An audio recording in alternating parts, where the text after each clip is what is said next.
সম্মানিত অত্র দিনী বৈঠকের মুসলিম ভাইগণ, প্রশংসা আল্লাহর জন্য, শান্তি অবতীর্ণ হোক আল্লাহ রাসূলের উপর সাল্লাল্লাহু আলাইহি ওয়াসাল্লাম। পৃথিবীর মানুষ, তোমরা তোমাদেরকে জাহান্নাম থেকে বাঁচাও আর তোমাদের পরিবারকে জাহান্নাম থেকে বাঁচাও।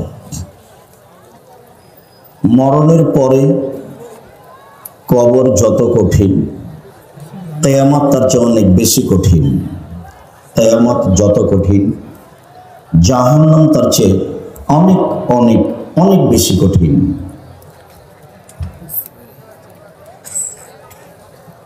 আয়েশা রাদিয়াল্লাহু তাআলা আনহা বলেন, আল্লাহর নবী সালাতে এমন কোনো দিন হয়নি যে এই দোয়াটা না পড়ে তিনি সালাম ফিরেছেন। সেটা কি? আমরা চাঁপাইনবাবগঞ্জ জেলার মানুষ হিসাবে সবাই ভালোভাবেই জানি। সেটা হলো দোয়ায়ে মাসুরার দ্বিতীয় অংশ, আল্লাহুম্মা ইন্নী আউযু বিকা মিন আযাবি জাহান্নাম। আল্লাহ, তোমার কাছে জাহান্নামের শাস্তি থেকে বাঁচতে চাচ্ছি। ওয়া আউযু বিকা মিন আযাবিল কবর, তুমি আমাকে কবরের শাস্তি থেকে বাঁচাও। ওয়া আউযু বিকা মিন ফিতনাতিল মাসিহিদ দাজ্জাল, তুমি দাজ্জালের ফিতনা থেকে বাঁচাও। ওয়া আউযু বিকা মিন ফিতনাতিল মাহি ওয়াল মামাত, ইহকাল এবং পরকালের ফিতনা থেকে বাঁচাও। ওয়া আউযু বিকা মিনাল মা'সাম ওয়াল মাগরাম, বড় পাপ এবং ঋণ কর্জ থেকে বাঁচাও। রাসূল সাল্লাল্লাহু আলাইহি সাল্লাম দিন রাত যেসব জিনিসগুলি থেকে বাঁচতে চাইতেন তার একটি হলো জাহান্নাম, একটি হলো কবরের শাস্তি, আর একটি হলো উল্লেখযোগ্য বড় পাপ ও ঋণ কর্জ। ঋণ কর্জ জায়েজ হলেও ঋণ কর্জ ভালো নয়। মানে ঋণ কর্জ অবস্থায় মানুষ মারা গেলে তার জানাজা হবে না, আর সব পাপ ক্ষমা হয়ে গেল, ঋণের পাপ ক্ষমা হবে না। মানুষ তো বুঝে না, ছেলে মেয়ের পাল্লায় পড়ে, বোকা বইয়ের পাল্লায় পড়ে ওই ব্যাংকে টাকা উঠিয়ে বাড়ি ঘর করছে। বউ যদি বলতো যে কুঁড়ে ঘরে থাকতে রাজি আছি, ব্যাংকের টাকা উঠাতে হবে না, ওই বাড়িতে রাজি নই, তাহলে লোকটা একটু বুঝতো। তো বউ তো হচ্ছে হস্তিনী, ও তো ঢং নেই, কিভাবে সংসার চলবে। এদেশের মানুষ তো বউকে দিয়ে সংসারের সব কাজ করায়, মাঠেরও কাজ করায়, নিজেরটা না হলেই খেপে যায়। তো সেও মনে করে যে কর্জ নিয়ে ব্যবসা বাণিজ্য বাড়িঘর করুক না, থাকা খাওয়া ভালো হলেই তো হলো। ঋণ কর্জ থাকলে জানাজা হয় না। তো মহান আল্লাহ বলেন, তোমরা তোমাদেরকে জাহান্নাম থেকে বাঁচাও আর পরিবারকে বাঁচাও। তাহলে পথঘাট এমন আছে যা দিয়ে নিজেকে বাঁচানো যায়, পরিবারকে বাঁচানো যায়। আজকের জন্য নিজেকে বাঁচানোর ব্যাপারে অল্প একটু কথা। উকবা ইবনে আমের রাদিয়াল্লাহু তাআলা আনহু বলেন, আমি একদা আল্লাহর নবীকে বললাম, মান নাজাত, জাহান্নাম থেকে বাঁচার পথ কি? এটাই জিজ্ঞাসা। এই ছেলে, অপ্রয়োজনীয় কথা কি বলছো? চুপ থাকো। কেউ কষ্ট দেখ, কিছু বললো, ধৈর্যের পরিচয় দাও। ধৈর্য যেন ঘোড়ার ডিম না হয়। মানে ধৈর্য একটা জিনিস, সেটা কেউ কিছু বললো, আমি তার উত্তর দিব না, তার নাম ধৈর্য। আমি আব্দুর রাজ্জাক বিন ইউসুফ, আমাকে কেউ যদি একবারে ফেসবুকে ইউটিউবে ধুয়ে ছেড়ে দেয়, আমি তার নামটাও নেব না, আমি তার নামই নিনে। আমার জীবনে আমি কোনোদিন মাযহাব নিয়ে কথা বলিনি, মাযহাবের পাতা ছিঁড়ে দিয়েছি। আর আমি কোনোদিন কারোর বিরুদ্ধে কথা বলিনি, সে যাই বলুক। আমি তার বিরুদ্ধে কথা বলা প্রয়োজন মনে করি না। আর যারা বলছে তাদেরকে আমি আলেমও বলি না। আলেমের এটা গুণ নয় যে ফেসবুক আর আপনার ওই ইউটিউব হবে হাইকোর্ট আর জজ কোর্ট, বিচার ওটাই হয়ে গেল। জালেমের বিচার দুইবার হবে, জালেমের বিচার দুইবার হবে, একবার ইহকালে হবে, একবার পরকালে হবে। আল্লাহর নবী বলছেন, ইন্নাল্লাহা ইউমলিল যালিম, জালেমকে আল্লাহ সুযোগ দেন জুলুম করার। ওয়াইদা আখাযাহু লাম ইউফলিতহু, আর যখন ধরেন তখন আর ছাড়েন না, মাত্র 45 মিনিট দেশ ছেড়ে দিতে হবে। কত দিন জুলুম করবে সে কথা আল্লাহ নবী বললেন না, হাদিস বুখারী মুসলিম। আল্লাহ নবী বললেন জালেমকে আল্লাহ জুলুম করার সুযোগ দেন, কত দিন জুলুম করবে এ কথা বললেন না। তার জুলুম অত্যাচারে হাজারো লাখো মানুষ জেলে হাজতে বাইরে রাস্তাঘাটে হারিয়ে যাবে, মারা যাবে, তবুও সে জুলুম করবেই। কতদিন? যতদিন উপরে ফয়সালা আছে। নইলে ১৫০০ বছর জুলুম করার সুযোগ ফেরাউন পায়? তা কেমনে পায়? লৌহ শলাকাধারী ফেরাউন যে তার বিরুদ্ধে গেছে তাকে চিৎ করে শয়ে হাতে পায়ে কাঁটা মেরে দিয়েছে, দিয়ে সাপ বিচ্ছু গায়েল তুলে দিয়েছে। তো আপনাদেরও চোখ ঢেকে বন্ধ করে আয়না ঘরে রাখাও খুব একটা যে কম তার চেতা নয়, এটাও বছর বছর কম নয়। তো জালেমের বিচার দুইবার হবে। ফেরাউন অত বোকা ছিল না। পানি দুই দিকে দাঁড়িয়ে আছে, যেখানে পানির গভীরতা 1 কিলোমিটার সেখানে পানির পাহাড়ের উঁচুতা 1 কিলোমিটার, যেখানে পানির গভীরতা 10 কিলোমিটার সেখানে পানির পাহাড়ের উঁচুতা কত? 10 কিলোমিটার। পানি তো দুই দিকে দাঁড়িয়ে আছে। তো এই রাস্তা দিয়ে মুসা আলাইহিস সালাম চলে গেলেন। ফেরাউন চলে গেলে পানি জমা হয়ে যাবে না, যে এইটা ফেরাউনের বিশ্বাসের অভাব ছিল না, যেতেও পারে, কিন্তু সে এত ক্ষেপে আছে যে রাগের কারণে তার বুদ্ধি কমে গেছে। আপনি রেগে গেলেন তো হেরে গেলেন। রাগ মানুষকে ভুল পথে নিয়ে যাবে। তাই একজন লোক এসে বলছেন, আল্লাহ নবী ফাউসিনি বিখাইরিন, আমাকে কল্যাণের উপদেশ দেন। তখন আল্লাহ রাসূল বলছেন লা তাগজাব, রাগ করো না। আরো বলেন কিছু, লা তাগজাব, রাগ করো না। আরো কিছু বলেন, লা তাগজাব, রাগ করো না। এই কথা রাসূল সাল্লাল্লাহু আলাইহি ওয়াসাল্লাম বারবার বললেন, হাদিস বুখারী মুসলিম। তো রাগের কারণে তার বুদ্ধি কমে গেছিল। সে যখন ভিতরে চলে গেল তখন তো পানি এক জায়গায় জমা হয়ে গেল। যখন জমা হয়ে গেল তখন ফেরাউন বলল, আমানতু আল্লাহ ইলাহা ইল্লাল্লাযী আমানাত বিহি বানু ইসরাঈল, আমিও সে আল্লাহকে মেনে নিলাম যে আল্লাহকে বানু ইসরাঈল মুসা মেনে নিয়েছে। ওয়া আনা মিনাল মুসলিমিন, আমি একজন মুসলিম। এই কথা ফেরাউন বলল। তা আল্লাহ বললেন আলান, ও এখন আসাইতা কাবল, তুমি তো একটু আগে নাফরমান ছিলে, এখন মেনে নিলে? তারপরে বলছেন আল ইয়াউমা নুনাজ্জিকা বিবাদানিকা লিতাকুনা লিমান খালফাকা আয়া। ফেরাউন, তোমার মুসলিম ঘোষণা দেওয়া তো বহু দূরের কথা, তোমার শরীরটা আমি চিরদিনের জন্য রেখে দিলাম, তোমাকে মানুষ দেখে উপদেশ গ্রহণ করবে যে ফেরাউন ছিল অত্যাচারী, স্বৈরাচারী, স্বেচ্ছাচারী, উদ্ধত, জালেম। মুসা আলাইহিস সালামকে আল্লাহ বলছেন ফেরাউনের কাছে যান, দাওয়াত দেন। আমার মুখের ভাষা সাবলীল নয়, আমি ভালো ভাষা বলতে পারি না, আমি যাব না। তো বলছেন যেতে হবে, তাহলে ও আমাকে মারবে। আমার পক্ষ থেকে তার ব্যাপারে তার কাছে একটা অপরাধের অভিযোগ আছে, আমি এক থাপ্পড় দিয়ে মানুষ মেরেছি, ও গেলেই আমাকে মারবে।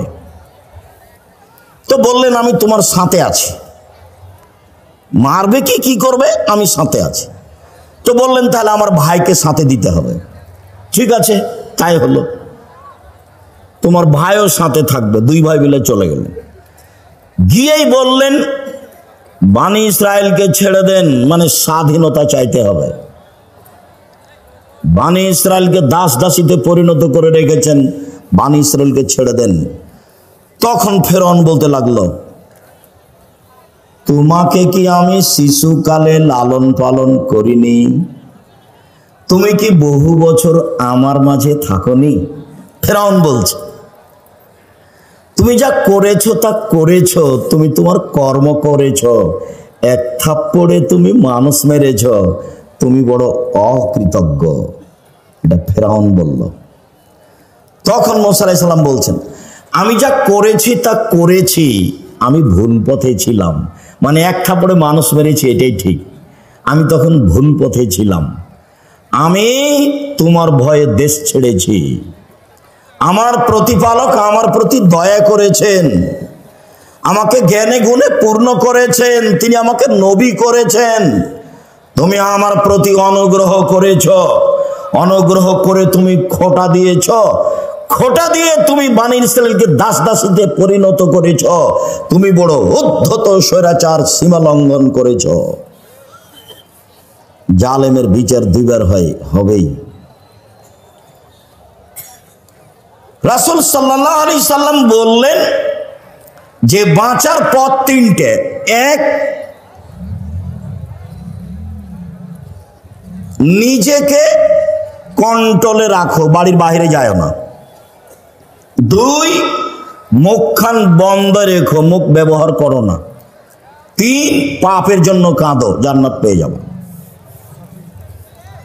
এক, মুখ বন্ধ রেখো, ভালো কথা ছাড়া মুখ দিয়ে ব্যবহার করতে পারবে না। চিরদিনের জন্য আড্ডা পিটা হারাম। দোকানে বসে ল্যাংটা মেয়ে নাচবে, আর আপনি বসে চক্ষু ঠান্ডা করবেন, কলিজা ঠান্ডা করবেন, মনটা ঠান্ডা করবেন। এই নোংরা নেক্কারজনক জঘন্য কাজ ত্যাগ করতে হবে। চিরদিনের জন্য দোকানে বসে আড্ডা পিটা হারাম। দুইজন যেখানে বসে আছে সেখানে যাবেন না। উপার্জন করে খান, 5 ওয়াক্ত সালাত আদায় করবেন, এশার সালাত আদায় করে ঘুমিয়ে যাবেন। রাত 10টায় ঘুমিয়ে যাবেন, রাত 3টায় উঠবেন, 5 ঘন্টা ঘুম হয়েছে। 3টায় উঠে কিছু 2 রাকাত সালাত আদায় করবেন, প্রয়োজনীয় জিনিস আল্লাহর কাছে চাইবেন। রাত 3টার পরে আল্লাহ মানুষের নিকটে হয়ে যায়। রাত 3টার পরে যদি মানুষ উঠে, তখন মানুষ কার নিকটে হয়ে যায়? আল্লাহর নিকটে হয়ে যায়। তখন যা বলে সেটাই গ্রহণ হয়। একাধিক সহিহ হাদিস, সে আলোচনা এখন নয়। আপাতত এই যে জাহান্নাম থেকে বাঁচার 1 নাম্বার পথ, মুখ বন্ধ রেখো। মুখ ব্যবহার করতে হবে না, ক্ষমতা দেখাতে হবে না। দাপট দেখে 2 দিন বেঁচে থাকার প্রয়োজন নেই। দাপট হারিয়ে যাবে, দাপট হারিয়ে যাবে, চিরদিন থাকবে না। ক্ষমতা চিরদিন থাকার জিনিস নয়। জরুরি প্রয়োজন ছাড়া বাড়ির বাইরে যাওয়া হবে না। উপার্জন করে আসবেন, বাড়িতে ঢুকবেন, আহাল পরিবার আছে, ছেলে মেয়ে আছে, তাদের সাথে থাকেন, কথা বলেন। 10টায় ঘুমিয়ে, এই ছেলে, জায়গার তুলনায় উপস্থিতি অনেক বেশি। আমি আপনাদেরকে আন্তরিকভাবে অনুরোধ জানাচ্ছি, আমাকে দেখতে পান আর না পান, দয়া করে মুখখান বন্ধ রাখেন কিছু সময়। আপনাকে আমি জোরালোভাবে আন্তরিকভাবে অনুরোধ জানাচ্ছি, আমি আপনার জন্য এসেছি। আপনার আমি কিছু না কিছু উপকার করবই করবো ইনশাআল্লাহ। আপনি দয়া করে কোনো সুবিধা নিতে চায়েন না, এখন এরা আপনাকে সুবিধা দিতে পারবে না। কাজে আপনি মুখখান বন্ধ রাখলে আরো 5 জন কিছু শুনবে, আপনিও কিছু শুনবেন।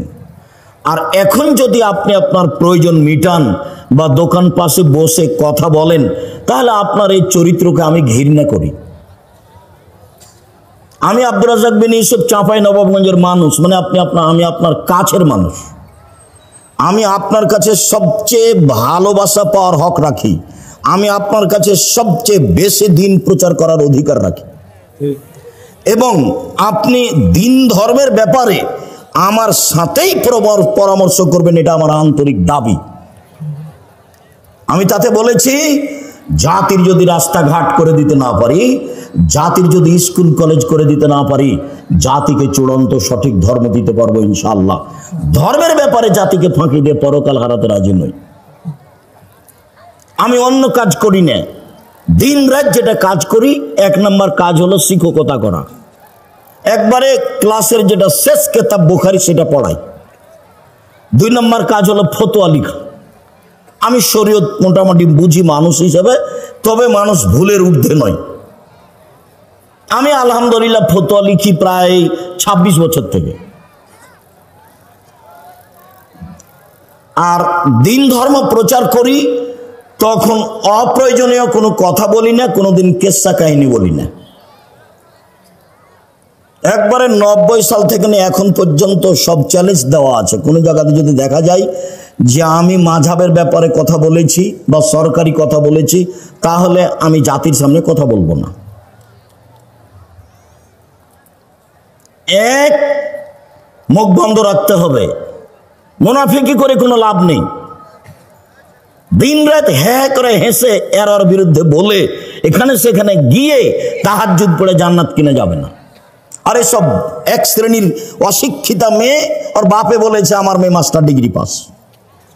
মাস্টার ডিগ্রি পাস যে তুমি, তো তোমার মাথায় কাপড় নেই। তুমি কে বললো তোমাকে মাস্টার ডিগ্রি পাস? তুমি কি করে শিক্ষিতা হলে? তোমাকে দেখে মানুষ পাপ করে, তোমাকে দেখলেই পাপ হয়। তুমি কিভাবে শিক্ষিতা হলে? শিক্ষিতা মানে শিক্ষা কি মানুষের ক্ষতি করে?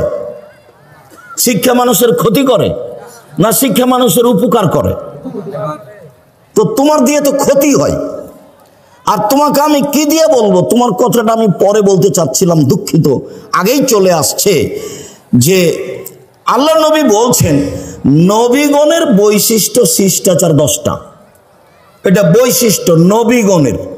সব নবী এই শিষ্টাচার পালন করেছেন, আদম থেকে নিয়ে মুহাম্মদ সাল্লাল্লাহু আলাইহি সাল্লাম পর্যন্ত সব নবী। শিষ্টাচার 1, এফাউল্লাহ, দাড়ি বড় করতে হবে। ছোট করা, চেঁচে ফেলার কোনো সুযোগ নেই। দাড়ি চেঁচে ফেললে নারীর সাদৃশ্য হয়। দাড়ি চেঁচে ফেললে মানুষ নারী মহিলার মতো হয়ে যায়। দাড়ি চেঁচে ফেললে পুরুষত্বা কমে যায়। দাড়ি চেঁচে ফেললে চোখের পাওয়ার কমে যায়। তো নবীগণের বৈশিষ্ট্য 1, দাড়ি ছেড়ে দেওয়া তার নিজের গতিতে। 2, কাসুস সারেব, মোচ কেটে ফেলা। মোচ চেঁচে ফেলতে হবে না, কেটে ফেলতে হবে। মোচ কিছু থাকবে, এটা পুরুষের পরিচয়। 3, কাসুল আসফার, নখ কেটে ফেলা। তো তুমি একটা মাস্টার ডিগ্রি পাস মেয়ে, ম্যাট্রিক পাস করেছো, তোমার নখ বড় আছে, তুমি বলো দেখি কিভাবে তুমি শিক্ষিতা? কে তোমাকে বললো শিক্ষিতা? আমি আব্দুর রাজ্জাক বিন ইউসুফ বলিনি। তোমার বাপ যদি বলে থাকে, তোমার বাপও অশিক্ষিত মানুষ। তোমার মা যদি বলে থাকে, তোমার মাও অশিক্ষিত মানুষ। আর তোমার মা যদি কোনোদিন তোমাকে নখ কাটতে না বলে থাকে, নিশ্চিত তোমার এটা মা নয়, এটা তোমার সৎ মা। নিশ্চিত এটা তোমার খালা। সৎ মা ছাড়া তোমার কল্যাণ চাইলো না কেন? তোমার কল্যাণ চাইলো না কেন? মা তো এরকম হয় না। মার ব্যাপারে একটু পরে কথা আসছে, মা কাকে বলে, যেহেতু আদর্শ পরিবার আলোচনা। তো নখ বড় কেন? কেন নখ বড়? নবীগণের বৈশিষ্ট্য নখ কেটে ফেলতে হবে। রাস্তাঘাটে দেখেছি সেই জন্য রাখতে হবে? বিমানবালার আছে সেই জন্য রাখতে হবে? হিন্দুদের নীতি হলো কপালে টিপ দেওয়া।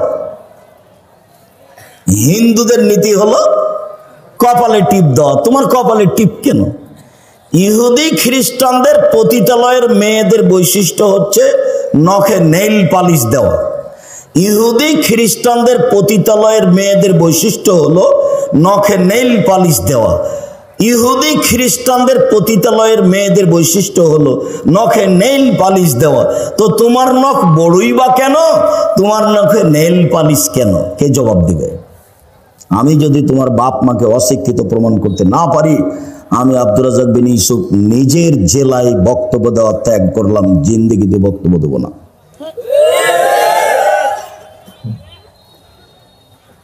শিক্ষিত হও, চেষ্টা কর।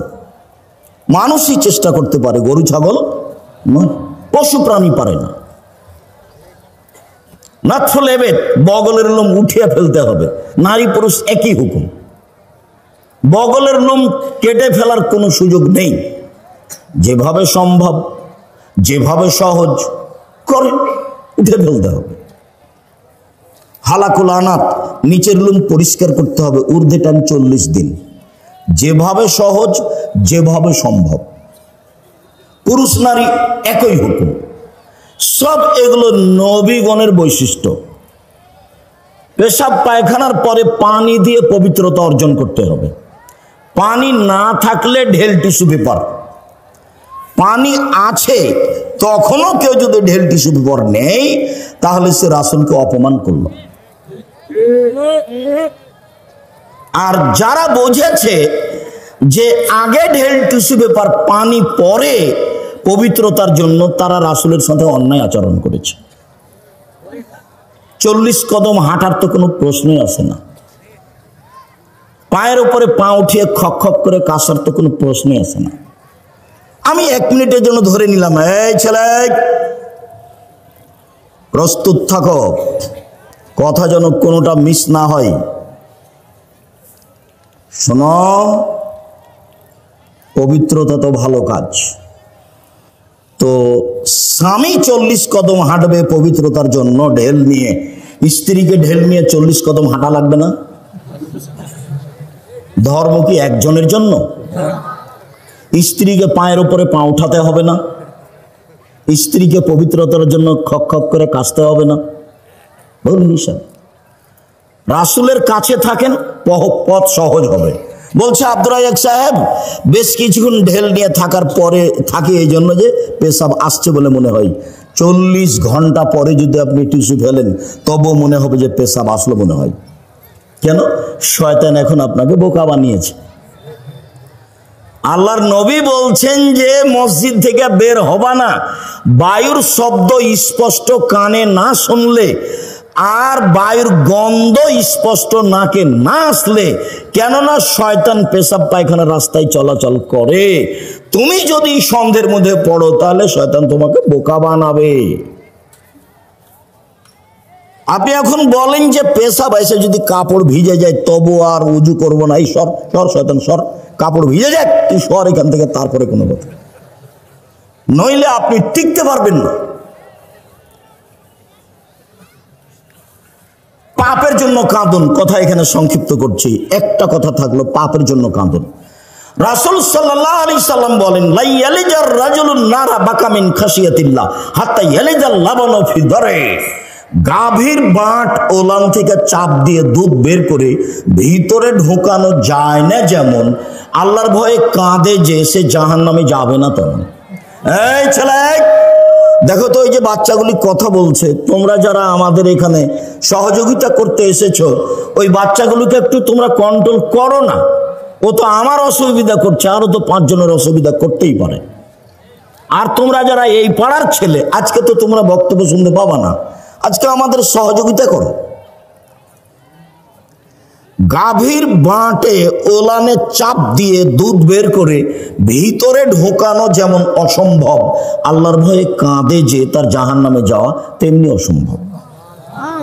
জান্নাত পাওয়ার সুবিধাজনক একটা বিশাল বড় পয়েন্ট, সেটা হলো রাতে আল্লাহর ভয়ে কাঁদা। আর যখন আল্লাহ নবী বলেছেন যে আল্লাহর কাছে 4টা জিনিস সবচেয়ে প্রিয়, তার 1 নম্বরে যেটা আছে সেটাই সহজ, বাকি 3টাই কঠিন। 1 নম্বরে আছে যে আল্লাহর ভয়ে 1 ফোঁটা চোখের পানি, এটা আল্লাহর কাছে যত প্রিয়, হজ তত প্রিয় নয়, রামাজানে শ্যাম তত প্রিয় নয়, তাসবিহ তাহলিল জিকির আজকার তত প্রিয় নয়। 1 ফোঁটা চোখের পানি আল্লাহর কাছে যত প্রিয়। নিজেকে জাহান্নাম থেকে বাঁচাও, আল্লাহর ঘোষণা। আপাতত আজকের মতো জাহান্নাম থেকে বাঁচার 3টে পথ বলে গেলাম, 1 হাদিস থেকে, মনে থাকবে না মনে হয়। 1, মুখ বন্ধ রাখতে হবে। 2, জরুরি প্রয়োজন ছাড়া বাইরে যাওয়া যাবে না, তাই বলা হয়েছে দোকানে বসে আড্ডা পিটা হবে না। দোকানে তো ল্যাংটা মেয়ে নাচে, সেটা কেন এখানে, সেটা কেন? আল্লাহ নবী মুহাম্মদ সাল্লাল্লাহু আলাইহি ওয়াসাল্লাম বলেছেন, লা ইয়াকুনান্না ফি হাযিল উম্মাহ খাসফুন ওয়া মাসখুন ওয়া কাযফুন। আমার উম্মতের উপরে 3টে বিপদ নেমে আসবে। 1, ভূমিকম্প হবে। দুই, আকার আকৃতি পরিবর্তন হবে। সন্ধ্যায় থাকবে মানুষ, সকালে হবে সোর বানর, একবারে হুবাহু সোর হয়ে যাবে। আমার উম্মতের উপরে তিনটা বিপদ নেমে আসবে তিনটা পাপের কারণে। এক, ভূমিকম্প হবে। দুই, আকার আকৃতি পরিবর্তন হবে। সন্ধ্যায় ছিল মানুষ, সকালে হবে সোর বা বানর। তিন, সমস্যা নেমে আসবে। মসজিদে মারামারি, মাদ্রাসায় মারামারি, রাস্তাঘাটে কেউ কাউকে মানে না, জিনিসের দাম বেড়ে যায়, কোনো জিনিস কন্ট্রোলে নেই, সমস্যা নেমে আসবে। পাপ তিনটে। এক,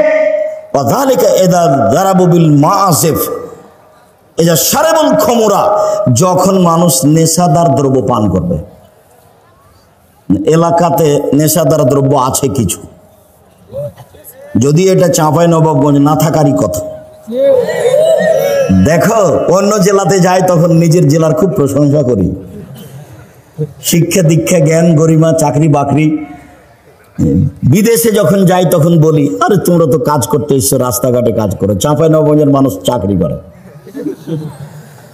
দিন রাত তোমাকে নিয়ে আমি গর্ব করি। দেখো আমার গর্ব নষ্ট করো না। বিড়ি তামাক জর্দা সিগারেটকে চিরদিনের জন্য একবারে করে দাও, হারাম করে দাও, ও যেন তোমাকে দমাতে না পারে। একবারে শক্ত অবস্থানে যাও। বিড়ি তামাক জর্দা সিগারেট গুল নেশাদার দ্রব্য চিরদিনের জন্য হারাম।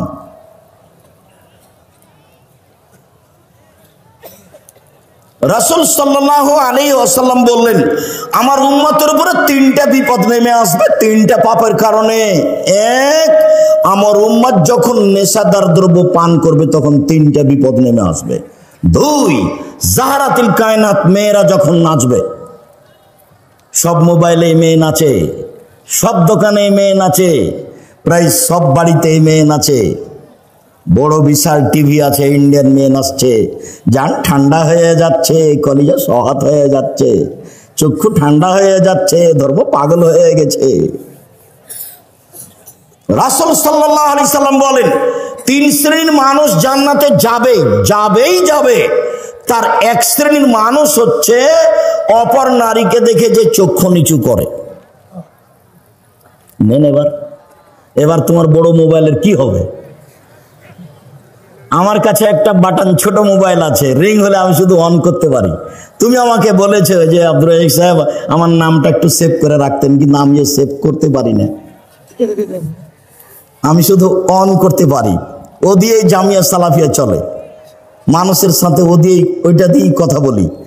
এদেশের সর্ববৃহৎ প্রতিষ্ঠান, শিক্ষা গুণে, শিক্ষক গুণে, শিক্ষক সংখ্যায়, ছাত্র সংখ্যায়, প্রতিষ্ঠানের আয়তনে এদেশের সর্ববৃহৎ প্রতিষ্ঠান জামিয়া সালাফিয়া।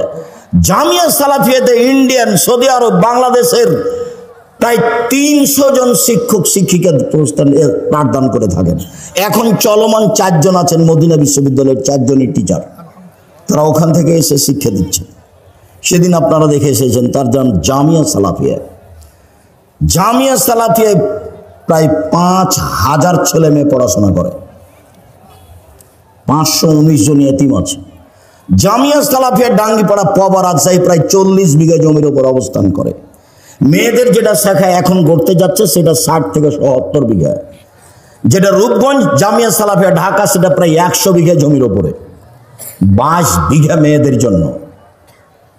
সর্বোচ্চ প্রতিষ্ঠান এদেশের শিক্ষা মানে, শিক্ষা গুণে শিরক মুক্ত প্রতিষ্ঠান জামিয়া সালাফিয়া, বিদআত মুক্ত প্রতিষ্ঠান জামিয়া সালাফিয়া, দল মুক্ত প্রতিষ্ঠান জামিয়া সালাফিয়া, সংগঠন মুক্ত প্রতিষ্ঠান জামিয়া সালাফিয়া, হিংসা মুক্ত প্রতিষ্ঠান জামিয়া সালাফিয়া, দেশের সর্ববৃহৎ প্রতিষ্ঠান জামিয়া সালাফিয়া।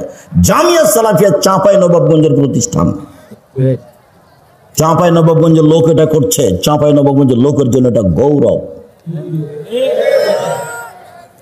অতএব আমি আপনার ছেলের সার্বিক কল্যাণ কামনা করি, এ কথাই ঠিক। সম্মানিত দ্বীনি ভাই বোন, রাসূল সাল্লাল্লাহু আলাইহি সাল্লাম বললেন, মেয়েরা যখন নাচবে তখন 3টা বিপদ নেমে আসবে। 2, 3, অজারাবু বিল মাযিফ, যখন বাদ্যযন্ত্র প্রকাশ পাবে তখন তিনটা বিপদ নেমে আসবে। সব বাড়িতেই বাজনা বাজে, সব দোকানেই বাজনা বাজে, সবার কানেই বাজনা চলে, ল্যাংটা মেয়ে নাচে সবার কানে। আল্লাহ নবী বললেন, যখন মানুষ উজু করে মুখমণ্ডল ধয়, তো মুখমণ্ডলে যা পাপ হয়েছে সব পাপ পানির সাথে, পানির শেষ ফোঁটার সাথে ঝরে যায়। মুখমণ্ডলে কি পাপ হয়? আল্লাহ নবী বলছেন, আইনানে তাজনের জেনা হুমান নাজর, দুই চোখের জেনা হচ্ছে চোখ দিয়ে দেখা। অলাইনানে জেনা হুমাল ইস্তেমাও, দুই কানের জেনা হচ্ছে কান দিয়ে শোনা। অল মুখ অল ফাম জেনাহার নতক, মুখের জেনা হচ্ছে কথা বলা। এগুলো সব মুখমণ্ডলে আছে। এগুলো বড় বড় জেনার মাধ্যম, কান জেনার মাধ্যম, চক্ষু জেনার মাধ্যম, মুখ জেনার মাধ্যম। বুঝুনি তুমি? না বুঝে তুমি মেয়েটার সাথে দিনরাত গল্প করো প্রেমের জেনার, তুমি মনে করো কেউ দেখে না। ভুল হিসাব তোমার। তুমি মারিয়ামের মতো ভুলে যাও। মারিয়াম বলেছিল, কুনতু নাসিয়া মানসিয়া, আমি জাতির কাছে এমন হতে চাই, আমি মারিয়াম, এটা কেউ জানবে না যে আমি মারিয়াম। কেন? আমি যদি বাচ্চা নিয়ে গ্রামে যাই তাহলে জনগণ বলবে, ছি ছি ছি ছি ছি, তুমি জেনা করে বাচ্চা নিয়ে এসেছো। তুমি বাইতুল মুকাদ্দাসে মসজিদে থাকো, মসজিদ ঝাড়ু দাও, তুমি এমন কাজ করো, আমি কি দিয়ে বোঝাবো গ্রামবাসীকে? বাচ্চা নিয়ে গ্রামে ঢুকলেন, তখন গ্রামের লোকেরা বলল, ছি ছি ছি ছি ছি ছি ছি, তোমার মা ভালো, তুমি এত খারাপ। ছি, তোমার বাপ ভালো, তুমি এত খারাপ। তো আমি মারিয়াম নাসিয়া মানসিয়া হয়ে যেতে চাই, কেউ যেন না জানে আমাকে। ওই মেয়েটার নাম্বার তুমি চিরদিনের জন্য ভুলে যাও। মেয়েটা যে কে এটা তুমি ভবিষ্যতেও মনে রাখবা না, কোনো দিন মনে রাখবা না।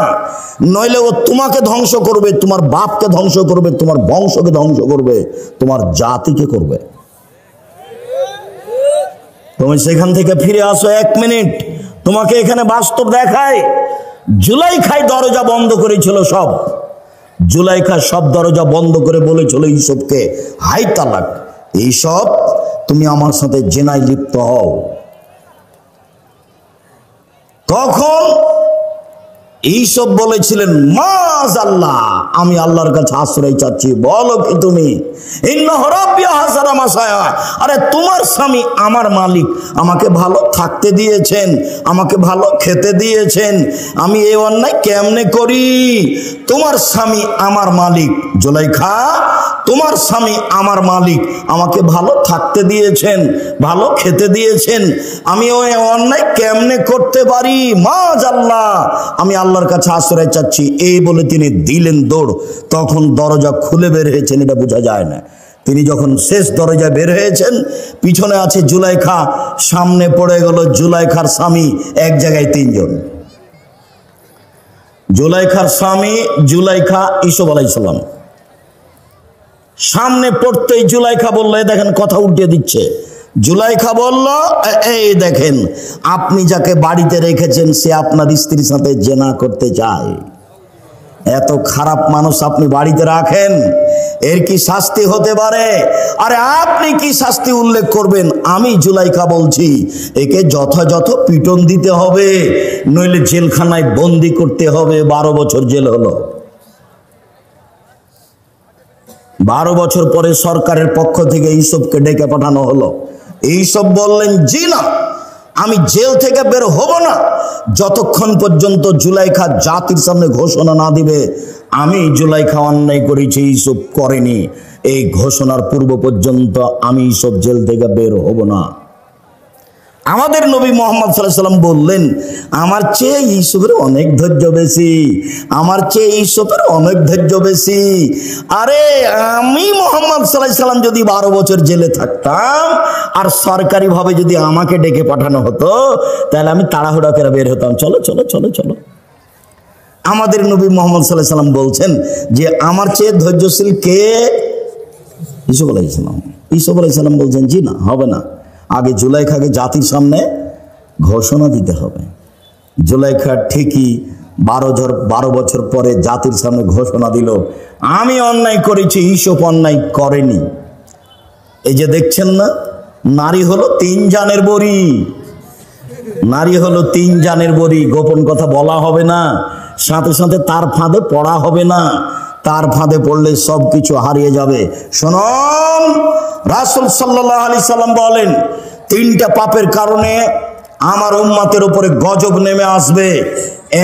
1, যখন তারা নেশাদার দ্রব্য পান করবে।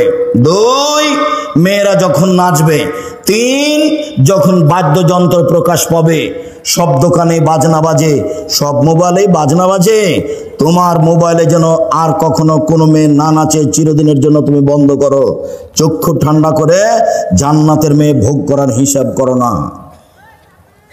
জান্নাতের মেয়ে ভোগ করা অত সহজ নয়, ওরা অত সাধারণ ভাবে নেই। আল্লাহ তাআলা বলছেন, ওরাকে আমি এমন ভাবে রেখেছি, জিন কোনোদিন তাদের স্পর্শ করেনি, মানুষ তাদের স্পর্শ করেনি। ওরাকে ঝিনুকের মধ্যে লুকানো আছে। যখন তাদেরকে বের করা হবে তখন মনে হবে যে এরা ঝিনুকের মধ্যে লুকানো মুক্তা। তাদের কোনোদিন পেশাব হবে না, তাদের কোনোদিন পায়খানা হবে না, তাদের কোনোদিন হায়েজ হবে না। তাদের রূপ চেহারা ভিন্ন ধরনের হবে। 16-18 বছর মেয়েরা যেমন হয়, জান্নাতের মেয়েরা তেমন হবে, তার চেয়ে হাজারো গুণ সুন্দরী। চক্ষু হবে টানা টানা, লম্বা লম্বা, আর মাথার চুল হবে কঁকড়া কঁকড়া। সুন্দরী হওয়ার জন্য যা কিছু লাগে সব কিছু তাদের মাঝে আছে। জান্নাতের মেয়ে ভোগ করতে হলে এই চক্ষু দিয়ে এসব কিছু ভোগ করে জান্নাতের মেয়ে ভোগ করা যাবে না, ভুল হিসাব। এখানে আরো একটা কথা থেকে গেল। আল্লাহ নবী বলছেন, সালাসাতুন লা ইয়াদখুলুল জান্নাহ আবাদা, 3 শ্রেণীর মানুষ জান্নাতে যাবে না, কখনো যাবে না। 3 শ্রেণীর মানুষ জান্নাতে যাবে না, কখনো যাবে না। 1, দায়ুস, যার ছেলে মেয়ে স্ত্রী পর্দায় থাকে না। গ্রামের সবাই নাকি চাচা, গ্রামের সবাই নাকি বড় ভাই, সবাই নাকি ছোট ভাই, ধর্ম এইভাবে আছে। তাহলে তো বিবাহের মতোই হয়ে গেল। থুবড়া খাওয়াচ্ছে, তখন ওই লোকটার সামনে মেয়েটা বসে আছে, এটা তো চাপাইনা বাবুগঞ্জ। তো মেয়েটা বসে আছে আর ওই লোকটা তার মুখে ক্ষীর তুলে দিচ্ছে। কত নোংরা নীতি বিবাহের! ছি ছি ছি ছি ছি। বইয়ের মুখে ক্ষীর তুলে দিতে হয়, বইয়ের মুখে দিতে হয়। ওকে বউ, ওই মেয়েটার বিবাহ হবে, তাই থুবড়া, তাই সবাই গ্রামের লোক থুবড়া খাওয়াচ্ছে। আর মহিলাগুলো গীত বলছে আর বলছে টাকা দিলে মুখ খুলবো। থুবড়া চিরদিনের জন্য হারাম। থুবড়া শব্দর মুখের উপরে পেশাব করে দিতে হবে, দিয়ে বলতে হবে থুবড়া পৃথিবীতে নেই। 20 বছর পরে কেউ যদি বলে থুবড়া, তাহলে আর কেউ বলবে কি গো, থুবড়া কি জিনিস গো? আচ্ছা, থুবড়া শব্দ দিয়ে তাহলে ডিকশনারিতে দেখতে হবে নাকি, কি সেটা? এমন হতে হবে। যেমন ডুলি বিবি শব্দ চিরদিনের জন্য হারাম, ডুলি বিবি শব্দ একবারে ভুলে যেতে হবে, ডুলি বিবি কোনো শব্দই নেই। বিবাহতে গিয়ে মাঝা খরচ দিতে হবে, এটা হারাম। বিবাহতে ছেলের পক্ষ থেকে মেয়ের পক্ষ থেকে যা গেছে আপনার ওই ইয়েতে বরণতাতে ক্ষীরকাঁচিতে ছেলের পক্ষ থেকে তার ডবল যাবে, এই নীতি হারাম। মেয়ের বাপকে সব কিছু বেশি দিতে হবে, এই নীতি হারাম। বড় মেয়েদের গীত গাওয়া, এই নীতি হারাম। বউ দেখতে যে টাকা দেওয়া, এই নীতি হারাম। চাঁপাই নবাবগঞ্জের বিবাহের শুরু থেকে শেষ পর্যন্ত একটা কাজ যায় যে এ কথা আমার জানা নেই। শুরু থেকে শেষ পর্যন্ত সবই হারাম। একটা কাজ জায়েজ আমি এই জেলার মানুষ হিসেবে আমার জানা নেই।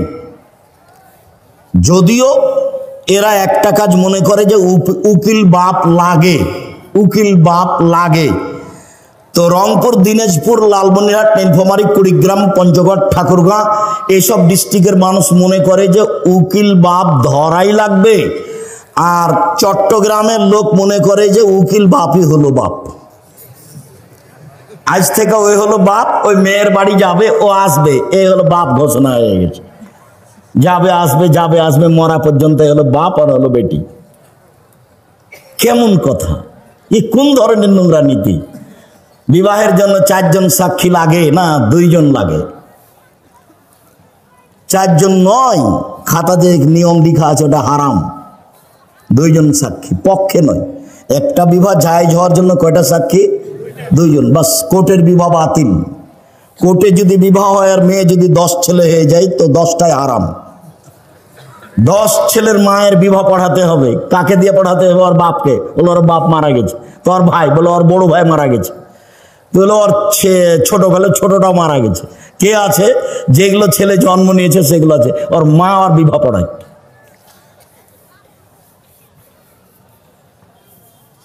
বিবাহ পড়াতেই হবে। কোর্টের বিবাহ বাতিল, কোর্টের বিবাহ বাতিল, কোর্টের বিবাহ বাতিল। আমি বলিনি, ও কথা মুহাম্মদ সাল্লাল্লাহু আলাইহি ওয়াসাল্লাম বলেছেন। বলছিলাম আল্লাহ তাআলা বলেন, তোমরা নিজেদেরকে জাহান্নাম থেকে বাঁচাও, পরিবারকে জাহান্নাম থেকে বাঁচাও। দেখি পরিবারকে কিভাবে জাহান্নাম থেকে বাঁচানো যায়। আবু হুরায়রা রাদিয়াল্লাহু তাআলা আনহু বলেন, রাসূল সাল্লাল্লাহু আলাইহি সাল্লাম বলেছেন, কুল্লু মাউলুদিন ইউলাদু আলাল ফিতরা, প্রত্যেকটা ছেলে মেয়ে ইসলামী ধারণ ক্ষমতা নিয়ে জন্মগ্রহণ করে। প্রত্যেকটা ছেলে দাড়ি ছেড়ে দিতে পারবে, এই ক্ষমতা আছে। প্রত্যেকটা মানুষ মোচ কাটতে পারবে, এই ক্ষমতা আছে। প্রত্যেকটা মেয়ে মাথায় কাপড় দিতে পারবে, এই ক্ষমতা আছে। আল্লাহ নবী বলছেন সবাই ইসলামী নিয়ম নীতি ধারণ ক্ষমতা নিয়ে জন্মগ্রহণ করে। ফাবু ইউহাবেদানেহি, তার বাপ মা তাকে ইহুদি করে দেয়। ইমাজ্জেশনেহি, তার বাপ মা তাকে আগুন পূজক করে দেয়। ইনাসরানিহি, তার বাপ মা তাকে খ্রিস্টান করে দেয়। বাপ মা ছেলে মেয়েকে যেভাবে গড়ে তুলে সেইভাবে গড়ে উঠে। চাঁপাই নবাবগঞ্জের ভাষাতে সঙ্গ দোষে লোহা ভাসে। এটাই হলো বুখারী মুসলিমের হাদিসের তরজমা। সঙ্গ দোষে লোহা ভাসে। এবার তুমি বলো, মেয়েটা ক্লাস 10-এ পড়ে, তার মাথায় কাপড় নেই, এই কাজটা কে করেছে? ওর মা। আমি বলছি ওটার মা নয়, ওটা ওর সৎ মা। ওর মা বলবে, এক মাথায় কাপড় নিতে বাইরে না, কোথায় যাচ্ছিস? দাঁড়া তো ভেঙে দেবো একবারে। ওর মা সব সময় গরম হয়ে থাকবে তার বাচ্চার উপরে। হ্যাঁ, কোথায় গেছিলি এখন? এতক্ষণ গেছিলি কোথায়? ও তো পাহারাদার, আল্লাহ রাসূল বলছে। সঙ্গ দোষে লোহা ভাসে, এটা বুখারী মুসলিমের হাদিসের সারমর্ম কথা। বাপ মা যদি ইহুদি হয়, ছেলে মেয়ে ইহুদি হয়ে গড়ে উঠবে। বাপ মা যদি খ্রিস্টান হয়, ছেলে মেয়ে খ্রিস্টান হয়ে গড়ে উঠবে। বাপ মা যদি আগুন পূজক হয়, ছেলে মেয়ে আগুন পূজক হয়ে গড়ে উঠবে। শুনুন, অনেকদিন বলা আছে, দুইটা মেয়ে একসাথে জন্ম নিয়েছে, দুইজনই সুন্দরী, দেখতেও ভালো, মেধাও ভালো, একই সাথে জন্ম নিয়েছে, যমজ। একজনের বিবাহ হয়েছে কথার কথা আওয়ামী লীগের ছেলের সাথে, আর একজনের বিবাহ হয়েছে বিএনপি ছেলের সাথে। দুই বোনে এখন আর কথা বলে না। একসাথেই থাকতো, একসাথেই চলতো, একসাথেই খেত। ওর প্রতিক্রিয়া এর ভিতরে ঢুকেছে, ওর প্রতিক্রিয়া এর ভিতরে ঢুকেছে। এটাই শেষ পর্যন্ত হাদিস এরকমই থাকবে। এক খেয়ালে চেয়ে থাকবেন, আমি আপনার সাথে আছি কিছুক্ষণ। সম্মানিত দিনী ভাই বোন, আবু হুরায়রা রাদিয়াল্লাহু তাআলা আনহু বলেন, রাসূল সাল্লাল্লাহু আলাইহি সাল্লাম বলেছেন, কুল্লু নাফসিম মিন বানি আদম সাইয়্যিদ, আদম সন্তানের পুরুষ নারী সবাই দায়িত্বশীল। সবাই নিজের নিজের নিজ নিজ দায়িত্ব পালন করবে। আদম সন্তানের সবাই দায়িত্বশীল। তাহলে বাপ আর রাজুলু সাইয়্যিদ ফি বাইতি আহলিহি, বাপ হচ্ছে তার পরিবারের উপরে দায়িত্বশীল। বাপ হলো তার পরিবারের উপরে দায়িত্বশীল। ওয়াল মারআতু সাইয়্যিদাতু বাইতিহা, আর মহিলা হচ্ছে বাড়ির দায়িত্বশীলা। আল্লাহ নবী যখন বাপের কথা বললেন তখন বললেন পরিবার, আর যখন মায়ের কথা বললেন তখন বললেন বাড়ি। বাড়িটা সাজগোজ করে রাখবে মা, বাড়িটা সুন্দর করে গুটিয়ে রাখবে মা, ছেলে মেয়েকে দেখাশোনা করবে মা, স্ত্রী সহ পুরো পরিবার কন্ট্রোল করবে বাপ। ও হলো এই পরিবারের মালিক। আর একজন কি করলো সেটা আপনার দেখার প্রয়োজন নেই। আপনি কি করছেন, আপনি পরিবারকে জাহান্নাম থেকে রক্ষা করুন, আপনি পারবেন। ছেলের দাড়ি চাঁচা আছে, জবাব আপনাকে দিতে হবে। ছেলে টাকনোর নিচে প্যান্ট আছে, জবাব আপনাকে দিতে হবে। আপনার বাড়িতে একটা কে নিয়ে এসেছেন পট, বাচ্চার পায়খানা করা পট, সেটা হলো ঘোড়া, জবাব আমি দিব? এই বাড়িতে তো ফেরেশতা আসবে না, আপনি এই পট কিনলেন কি করে? এই পট যদি আমাদের বাড়িতে যায় তাহলে প্রথমত মাথাটা কেটে দেওয়া হবে, যদি না হয় ফেরত দেওয়া হবে, যদি না হয় তাহলে মাটিতে পুঁতে দেওয়া হবে। আপনার স্ত্রী কি দায়িত্ব পালন করে? আপনার স্ত্রী একটা প্লেট কিনেছে, তাতে আছে চিংড়ি মাছ, ও নাকি শিক্ষিতা। আপনার স্ত্রী একটা আয়না কিনেছে, আয়না হলো রুই মাছ। আপনার স্ত্রী একটা তরকারির বাটি কিনেছে, সেটা হলো কাতল মাছ। কি বুঝাতে চাচ্ছেন আপনি আমাকে? আপনার শোকে যে কাঁকড়া সাজানো আছে, আপনার স্ত্রী অ্যালবামে ছবি ছেলে মেয়ের রেখেছে, বাপ মায়ের রেখেছে, এ শিক্ষিতা নয়। একজন অশিক্ষিতা মহিলা এ পরিবার কন্ট্রোল করতে পারে না, আপনিও পারবেন না। আপনি আপনার পরিবারের দায়িত্ব পালন করেন না। আপনার বাড়িতে কার্টনওয়ালা গেঞ্জি গেল কেন? আপনার ছেলের গায়ে কার্টন আছে, দেখা যাচ্ছে ছবি মানুষের, দিনরাত ঘুরে বেড়াচ্ছে, চোখে পড়ে না? আপনার স্ত্রী আপনার বাচ্চার পায়জামাটা প্যান্টটা রোজ ধুয়ে দিচ্ছে, প্যান্টটা টাকনোর নিচে যায়, সেটাও দেখতে পায় না। ও যে দায়িত্বশীল, কি দায়িত্ব পালন করে? আপনি যে দায়িত্বশীল, কি আপনি দায়িত্ব পালন করেন? সম্মানিত দিনী ভাই বোন, আব্দুল্লাহ ইবনে ওমর রাদিয়াল্লাহু তাআলা আনহু বলেন, এই ছেলে বসো, অল্প সময়, আপনি বিরক্ত হয়ে আমাকে কষ্ট দিবেন না। আর আমি তাফসির মাহফিল করতে আসিনি যে আপনি বাদাম খাবেন আর আমি কেসা কাহিনী বলবো, এরকম কাজ আমি করি না। আর তাফসির মাহফিলের কথাটা আসতে আপনার সাথে আমি একটা কথা বলে রাখছি, আমি আব্দুর রাজ্জাক বিন ইউসুফ আপনার বাড়ির মানুষ।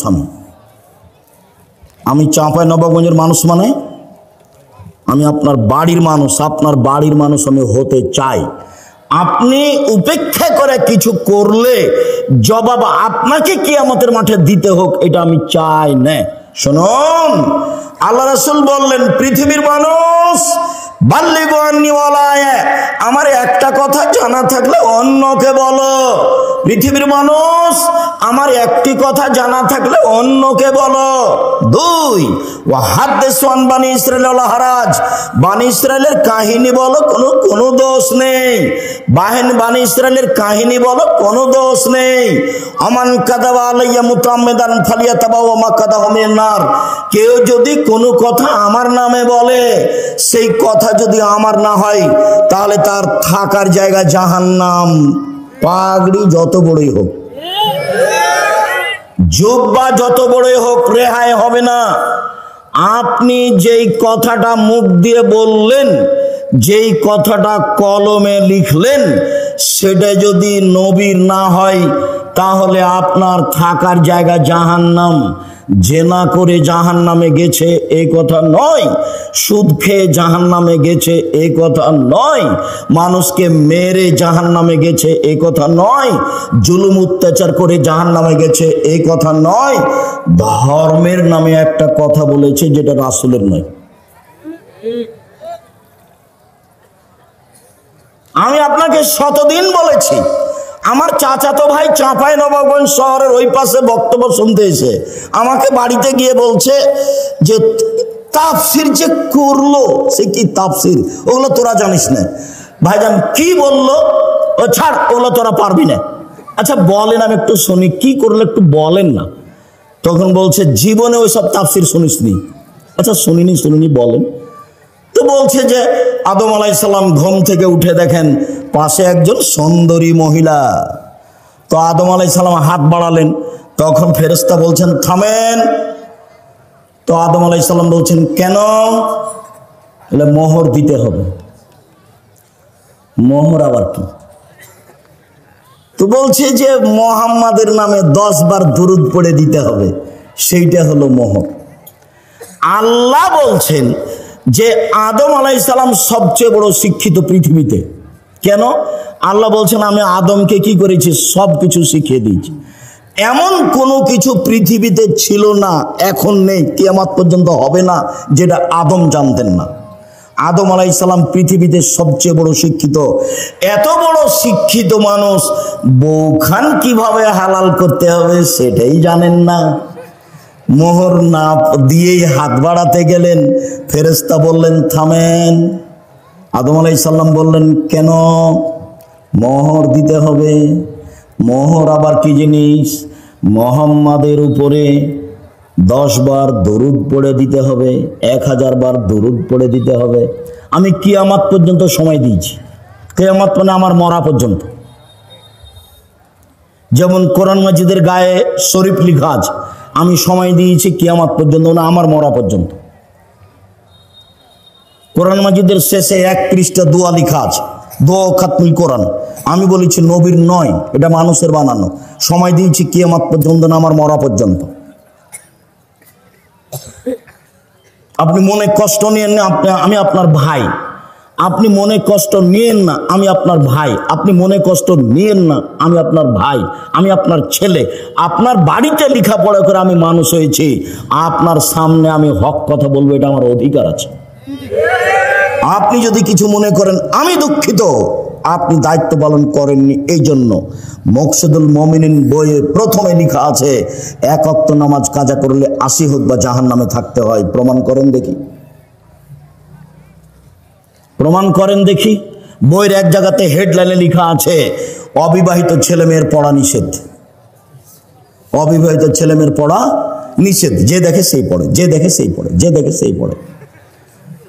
আমি নিজে পড়ে দেখলাম, আমি নিজেও পড়ে দেখলাম, দেখি কি আছে। আমি তো বিবাহিত মানুষ, আমি তো আর নায়ের মধ্যে নেই, তা আমি পড়ে দেখলাম। এখন লেখা আছে ভরা পেটে স্ত্রী মিলন হলে ছেলে ভ্যাংচা হয়,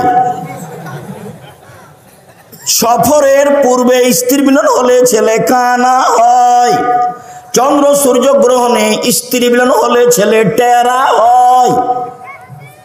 এসব কথা লেখা আছে। আল্লাহর কসম, আমি আব্দুর রাজ্জাক বিন ইউসুফ আপনার কাছের মানুষ, আল্লাহর কসম এগুলো সত্য কথা নয়, বরং কোরআনের বিরোধী। আল্লাহ বলছেন নিসাউকুম হারসুল লাকুম ফাতু হারসাকুম আনশিতুম। পৃথিবীর মানুষ তোমাদের স্ত্রী তোমাদের জমি, পৃথিবীর মানুষ তোমাদের স্ত্রী তোমাদের ক্ষেত, পৃথিবীর মানুষ তোমাদের স্ত্রী তোমাদের জমি। তোমরা তোমাদের জমিতে আসো তোমাদের ইচ্ছা মতো, সকালেই কি দুপুরেই কি ভরা পেটেই কি সফরের পূর্বেই কি চন্দ্রগ্রহণ লাগলেই কি আর না লাগলেই কি। ঋতু হাইজ অবস্থায় স্ত্রী মিলনে যাবা না, বাস। এটা আল্লাহর দেওয়া বিধান। পৃথিবীর মানুষ, আমার একটি কথা জানা থাকলে অন্যকে বলো। পৃথিবীর মানুষ, বানি ইসরায়েলের কাহিনী বলো, কোনো দোষ নেই, মানে সত্য কাহিনী হতে হবে। 1 মিনিট, সত্য কাহিনী হতে হবে। 1 মিনিট, 1 মিনিট বলে কি বলতে চাচ্ছেন আব্দুর রাজ্জাক সাহেব? হ্যাঁ, একটা সত্য কাহিনী দেখাই। ইস্তারা রাজুলুন মিন রাজুলিন আকারান। একটা লোকের কাছে জমি কিনে নিয়েছিল হাজার হাজার বছর পূর্বে। জমি চাষ করতে গিয়ে স্বর্ণের পাতিল পেল। এখন জমি ক্রেতা স্বর্ণের পাতিলটা বিক্রেতার কাছে নিয়ে গিয়ে বলছে খুদ্দাহ বাকা মিন্নি, আপনি স্বর্ণের পাতিল নেন। ইস্তারে তো মিনকাল আর গরম আপতা মিনকা দাব, আমি আপনার কাছে জমি কিনে নিয়েছি, স্বর্ণের পাতিল কিনে নিয়ে নেন নেন। তখন বিক্রেতা বলছে বাইতুল জমা ফিহা, জমিও বিক্রি করেছি, জমিতে যা ছিল সবই বিক্রি করেছি, পাতিল নেব না। হাদিস বুখারী মুসলিম, হাজার হাজার বছর আগের কাহিনী। এই হলো বানি ইসরায়েলের কাহিনী। পৃথিবীর আলেম ওলামা, তোমরা বানি ইসরায়েলের কাহিনী বলো। ও মুফাসসির সাহেব, আপনি বানি ইসরায়েলের সত্য কাহিনী বলেন, আপনি সহিহ হাদিস বলেন। যদি আপনার কোনো কথা এমন হয়ে যায় যেটা নবীর নয়, তখন থাকার জায়গায় জাহান্নাম, পথ ঘাট থাকবে না। যোগ্যা যত বড়ই হোক, পীর যত বড়ই হোক, লাভ হবে না, বাঁচার কোনো পথ নেই। হাদিস বুখারী মুসলিম। আল্লাহ নবী বলছেন কাফাবিল মারে কাদওয়ানি হাদাসা বিকুল্লি মা সামিয়া, মুখ দিয়ে কথা বলার পূর্বে ও যেন তদন্ত করে দেখে, তদন্ত না করে যেন কোনো কথা ধর্মের নামে না বলে। বন্ধ থাক, ধর্ম বন্ধ থাক, তুমি বলিও না। বলতে গেলে দেখে বলিও। আমি বলছি না যে আপনি কাঁদ মাসা করিয়েন না উজুতে, আমি এই কথা বলছি না। আমি বলছি আপনি কাঁদ মাসা করেন, কিন্তু যদি নবীর না হয়ে থাকে তাহলে আপনার কি হবে? আপনার আমি এটা বন্ধ করতে আসিনি, আপনি বলেন আল্লাহুম্মা সাল্লি আলা সাইয়্যিদিনা নাবিয়ানা মুহাম্মদ, বলেন, আমি আপনাকে নিষেধ করিনি, এই কাজ আমি করি না। আপনি বলেন, আমি যেটুকু বলছি সেটুকু হচ্ছে এইটা যদি নবীর না হয় তাহলে আপনার কি হবে, তাকে আপনি তদন্ত করেন, নবীর প্রমাণ হোক। আপনি একজন বড় মুফাসসির, আপনি একজন বড় মুফাসসিরের সহযোগী, আপনি এমনটা করছেন, যদি রাসূলের না হয় তাহলে আপনার এবং তার কি হবে, এইটা আপনি বিবেচনা করছেন না কেন? আমি তো মনে করছি এইভাবে তাফসীর করাটা ঠিক ওইরকম। কেমন?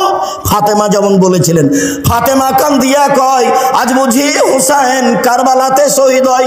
ফাতেমা কান্দিয়া কয় আজ বুঝি হুসাইন কারবালাতে শহীদ হয়। যেদিন হুসাইন কারবালাতে শহীদ হচ্ছেন ইরাকের মাটিতে, তার 49 বছর আগে ফাতেমা মারা গেছেন। কতদিন আগে মারা গেছেন? 49 বছর আগে। তাহলে ফাতেমা এভাবে কিভাবে বলবেন? তাহলে তো ধর্মের কথা, আমি যদি এরকম বক্তা হই তাহলে আমার কথা হয়ে গেল ওইরকম পুথির গানের মতো, 6 মাসের রাস্তা মর্দ 6 দিনে গেল, ঘোড়ায় চড়িয়া মর্দ হাঁটিয়া চলিল। ধর্ম এরকম নয়। কেউ যেন আঙ্গুলে চোখে আঙ্গুল না ঢোকাতে পারে এইভাবে বলার চেষ্টা করেন, তবে মানুষ হিসেবে কোনো জায়গাতে ত্রুটি থাকতেও পারে। আবু মুসা আশআরী রাদিয়াল্লাহু তাআলা আনহু বলেন, রাসূল সাল্লাল্লাহু আলাইহি সাল্লাম বলেছেন, আইয়ুমা রাজুলিন লাহু ওয়ালিদা, কারো যদি একটা কাজের মেয়ে থাকে, কাজের মেয়ে, ফাআদাবাহা ফাসানা তাদিবাহা, তাকে যদি শিষ্টাচার শিখিয়ে দেয়, সুন্দর শিষ্টাচার শিখিয়ে দেয়, ওয়াল্লামাহা ফাসানা তালিমাহা, তাকে যদি বিদ্যা শিখিয়ে দেয়, সুন্দর বিদ্যা শিখিয়ে দেয়, ফালাহু আজরান, তার জন্য ডবল নেকি রয়েছে। কাজের মেয়েকে বিদ্যা শিখাতে হবে, কাজের মেয়েকে শিষ্টাচার শিখাতে হবে। শিষ্টাচার কি জিনিস? নখ বড় কেন? শিষ্টাচার গ্রহণ করো, কেটে ফেলো। কপালে টিপ কেন?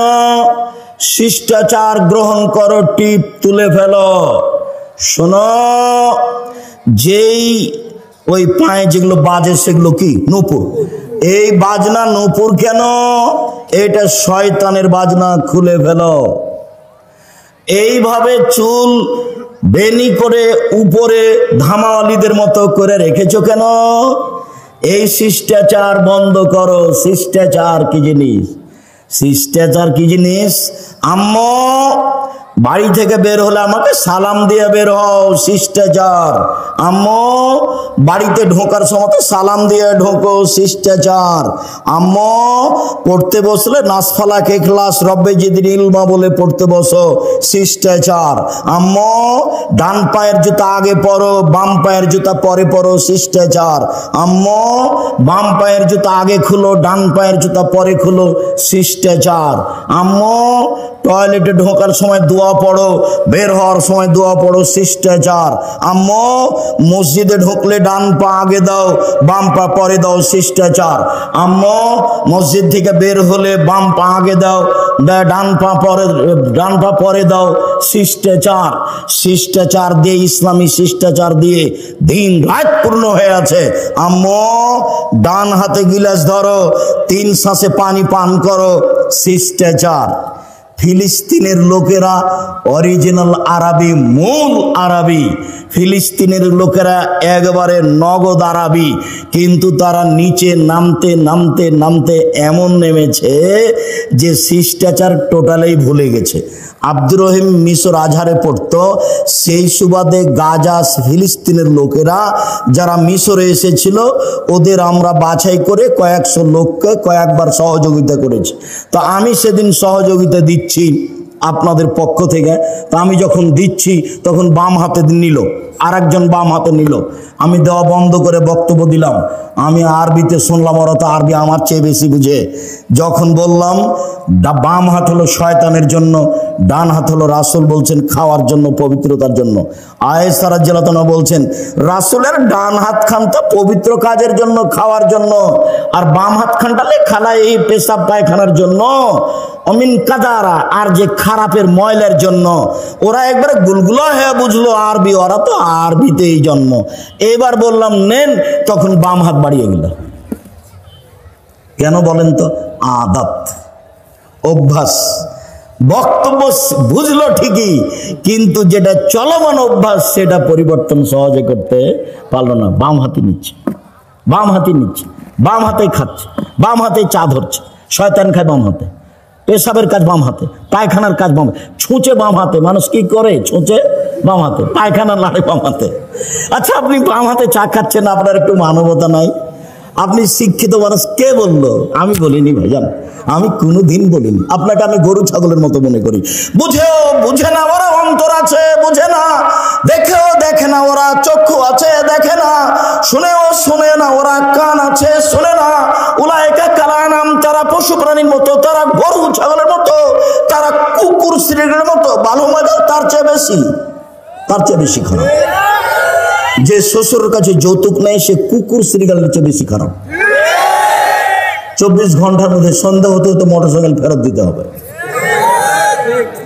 খালি মায়েরা বলছে, মায়েরা খালি বেটার সামনে গল্প করছে, আব্বু অমুক অমুক ছেলের শ্বশুর না বাড়ির সব কিছু ফার্নিচার সাজিয়ে দিল।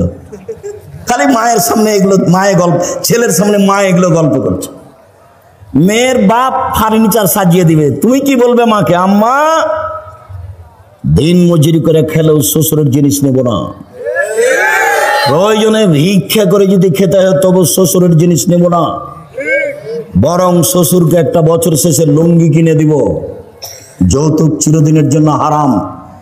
ভিক্ষা করা টাকা দিয়ে চাউল কিনে ভাত খেয়ে ইবাদত কবুল হবে, যৌতুকের টাকা দিয়ে চাউল কিনে ভাত খেয়ে ইবাদত কবুল হবে না। এই যে বললাম, এভাবে দেখি কিয়ামত পর্যন্ত সময় থাকলে কোন মায়ের বেটা এভাবে ধরতে পারে।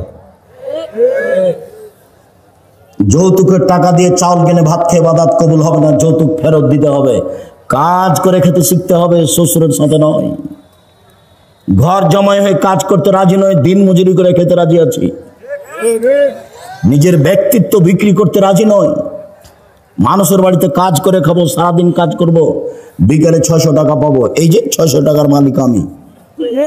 কাজ করে খাবো কেন? চকলেট বিক্রি করে খাবো, সারাদিনে 800 টাকা ইনকাম করব। চকলেট বিক্রি করব কেন? রহনপুরে জমিদারের ছেলে আমি, কোটি টাকার ব্যবসা করব। করো না, ভালো কাজ। দিন মজুরি করে খেলে টাকা শেষ হবে সন্ধ্যায়, আর মাসের যদি চাকরি করেন তাহলে টাকা শেষ হবে 25 দিনে। 5 দিন ধার কর্জ করে খাওয়া লাগবে। মায়ে যদি টাকা চায়, বেটা এ মাসে কিছু টাকা দিতে হতো বেটা। আচ্ছা দেখি আম্মা, এ মাসে তো পারলাম না, সামনে মাসে জিনিসের দাম বেড়ে গেছে।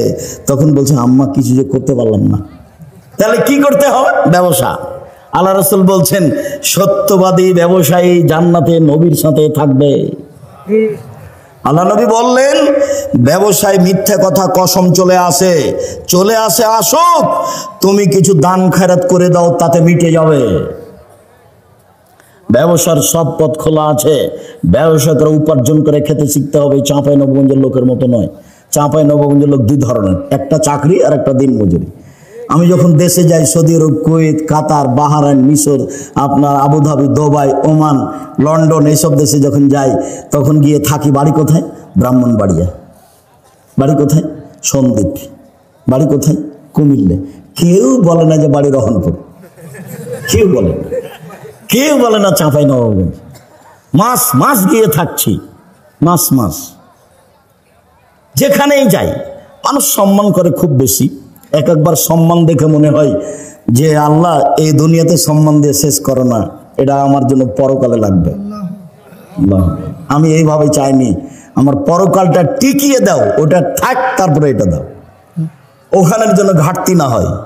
6 মাস জীবনে গাড়িতে থাকলাম, 6 মাস বাড়িতে থাকলাম, তবু ঝামেলার মধ্যে থাকলাম। ইবাদত বান্দিগি কিছু করতে পারলাম তা আমার মনে বলে না, তবে আমার একটা দৃঢ়তা কাজ করে। জাতির সামনে কোনোদিন ধর্মের নামে ফাঁকি দিনি। জাতি যেটুকু মানছে ওটুকু থেকে আমি তার সমান নেকি পাবো ইনশাল্লাহ। এই দিয়ে আমি সফল হব ইনশাল্লাহ, এটা আমার দৃঢ়তা কাজ করে। কাজের মেয়েকে শিখিয়ে দিল, শিষ্টাচার শিখিয়ে দিল, কাজের মেয়েকে বিদ্যা শিখিয়ে দিল। কাজের মেয়েকে যদি শিক্ষা দিতে হয় তাহলে নিজের মেয়েকে শিক্ষা দিতেই হবে। কাজের মেয়েকে যদি শিষ্টাচার শিখাতে হয় তাহলে নিজের মেয়েকে শিষ্টাচার শিখাতেই হবে, বাধ্য, শিখাতেই হবে। উপস্থিত বৈঠকের দিনই মুসলিম বোন, আপনি একটু প্রস্তুতি নেন। এই মেয়ে, কথা বলছো কেন? ঢং ঢং করে এসেছো, আবার কথা বলছো কেন? মুখ বন্ধ রাখো। উপস্থিত দিনই বৈঠকের মুসলিম বোন, আপনাদের সাথে আমাদের আন্তরিকতার অভাব নেই। কেউ যদি গায়ের উপর দিয়ে চড়ে চলে যায় তবু মুখ খুলবেন না। আপনি অনুরোধ রক্ষা করেন, আপনার কাছাকাছি এসেছি, আপনার কিছু বলতে চাচ্ছি, আপনি একটু মুখটা বন্ধ করেন, মুখ খুলবেন না, একবারে টোটালি মুখ বন্ধ করেন। কেউ যদি গায়ের উপর দিয়ে চড়ে চলে যায় আপনি তার প্রতিশোধ নেবেন না। আচ্ছা, গেছি, চুপ থাকেন আপনি। এইদিকে শুনেন, আসলে মাকে বহুদিন বলেছি, অনেক ছেলের জানা আছে, আপনারও জানা আছে। কথাটা পুনরায় বলে এটাকে আপনার কাছে শক্ত করতে চাচ্ছি, শুনুন। জাবের বলছেন রাদিয়াল্লাহু তাআলা আনহু, আমরা একদা রাসূলের সাথে যুদ্ধ করে আসছিলাম, মদিনায় ঢুকবো। তখন আল্লাহ রাসূল বলছেন, এই থামো থামো থামো, তোমরা এখানে থামো, রাতে সকালে বাড়িতে যাব। তো আমি জাবের বললাম, আল্লাহর নবী, আমি নতুন বিবাহ করেছি, আমাকে বাড়ি যেতে অনুমতি দেন। তখন আল্লাহ রাসূল আমাকে বলছেন, ও তুমি বিবাহ করেছ? বিকরা নাম সাইয়্যিবা, কুমারী মেয়ে বিবাহ করেছ না তালাক প্রাপ্তা মেয়ে বিবাহ করেছ? আমি বললাম, আল্লাহর নবী, আমি তালাক প্রাপ্তা মেয়ে বিবাহ করেছি। ওর বিবাহ হয়েছিল, তার স্বামী তাকে ছেড়ে দিয়েছে, আমি তাকে বিবাহ করেছি। তখন আল্লাহ রাসূল বলছেন, আরে হাল্লা বিকরাম তুলায়বকা, তুমি কুমারী মেয়ে কেন বিবাহ করলে না? তুমি অবিবাহিতা মেয়ে কেন বিবাহ করলে না? তুমি তার সাথে খেলতে, ও তোমার সাথে খেলতো, তুমি তার সাথে খেলতে, ও তোমার সাথে খেলতো। তখন জাবের বলছেন, আল্লাহর নবী, আমার আব্বা উহুদের যুদ্ধে শহীদ হয়েছেন 9 জন মেয়ে রেখে। এক খেয়ালে চেয়ে থাকো ছেলেরা তোমরা, ভাইজান আপনি এক খেয়ালে চেয়ে থাকবেন। জাবের বলছেন, আল্লাহর নবী, আমার আব্বা শহীদ হয়েছেন 9 জন মেয়ে রেখে, আমার 9 জন বোন আছে। আক্রাহ আন উজাব আন আতাজাওয়াজা মিসলাহুন্না, আমি আমার বোনদের সমবয়সের মেয়েকে বিবাহ করা পছন্দ করছি না 4টা কারণে। আমি বেশি বয়সের মেয়ে বিবাহ করেছি 4টা কারণে। আমার বোনদের সমবয়সের মেয়েকে বিবাহ করা পছন্দ করিনি 4টা কারণে। এক, লেতুয়াল্লিমাহুন্না, আমার স্ত্রী যেন আমার বোনদেরকে বিদ্যা শিখাতে পারে। বিদ্যা তো একটা স্কুলে আছেই, ওমা তোমার আকাশ তোমার বাতাস। আমি ঠাকুরের নিন্দা করিনি, আমি বলেছি তোর বাপের আকাশ। ও সববার বলছে ও কালিমা তোমার আকাশ তোমার বাতাস। বাংলার মানুষজন ভেবে দেখলো না, চিন্তা ভাবনা করলো না, দিনরাত বলছে, আমার আর করার কি আছে? আমি মানুষ হিসেবে যা বুঝেছি সেটা বলেছি। তো আমি ঠাকুরের মানের হানি করলাম কি করে? 5,000 কোটি টাকার মামলা হলো। আমি যখন কাঠগড়ায় উঠলাম তখন জজ আমাকে বলছে, আপনি পিস টিভি করেন, পিস টিভিতে কথা বলেন আপনি? বলে জি। আপনি পিস টিভির আলোচক? জি। আপনার মামলাটা আমি খারিজ করে দিলাম এই প্রথম দিনই। আর 1,000 কোটি টাকার মামলা ছিল সিলেট সুনামগঞ্জে। তো আমি যখন কাঠগড়ায় দাঁড়ালাম তখন আমাকে বলছে, এভাবে দেখেন, আপনার সাথে মামলা নিয়ে আমার কোনো কথা নেই। ওই নথিটা এভাবে উল্টে দিলেন, দিয়ে বলছেন আপনার সাথে কিছু কথা। আমার বক্তব্যকে তো একবার তন্ন তন্ন করে দেখেছে। বলছে যে আল্লাহর নবী এবং আয়েশা একসাথে গোসল করলেন, উভয়ের পরনে কাপড় ছিল না, এই কথাটা আপনি কেমনে বললেন? কিভাবে বলতে পারেন? আমি তো উত্তর দিব না, কিছু বলবো না। আমাকে উকিল বলেছে যাই বলুক মুখ খুলবেন না, এর নাম জজ, যেটা বলবে সেটাই হবে, মুখ খুলবেন না। চিরদিন আপনার কথা শুনেছি, আজকে আমার কথা শুনবেন দয়া করে। ঠিক আছে, আপনার কথাই শুনবো, মুখ খুলবো না।